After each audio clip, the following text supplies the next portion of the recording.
আদিবাসী সম্প্রদায়ের মানুষদের হাতে বেশ কিছু নিত্য প্রয়োজনীয় সামগ্রী তুলে দিলেন আরামবাগ থানার আইসি রাকেশ সিং। এদিন প্রায় 150 জন মানুষের হাতে এই সামগ্রী তুলে দেওয়া হয়। এই সামগ্রী নিতে আরামবাগ থানায় হাজির হন আদিবাসী সম্প্রদায়ের মহিলারা। চাল, ডাল, তেল, নুন, চিনি সহ বেশ কিছু নিত্য প্রয়োজনীয় রান্নার সামগ্রী ছিল। আরামবাগ থানার অন্তর্গত বিভিন্ন এলাকা থেকে আদিবাসী সম্প্রদায়ের মানুষেরা এদিন উপস্থিত হন। তারা আইসির এই উদ্যোগকে সাধুবাদ জানিয়েছেন।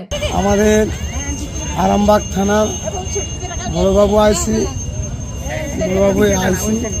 উনি আমাদের আদিবাসী সম্প্রদায়ের মানুষদেরকে ওনাদেরকে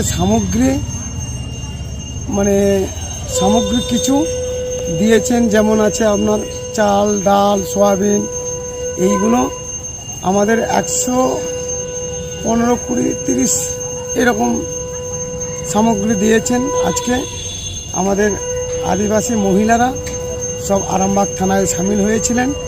আজ ওই বিতরণ করলেন আমাদের আরামবাগ আইসি রাকেশ সিং মহাশয়। উনি আমাদের 150টার মতন 150টার মতনই ধরুন উনি আজকে সামগ্রী দিয়েছেন। এই সামগ্রী হাতে পেয়ে সকলেই বেশ খুশি হন। এটা আনন্দ খুব ভালো লাগছে আমাদের। ঠিক আছে, চাল আছে, ডাল আছে, সয়াবিন, তেল।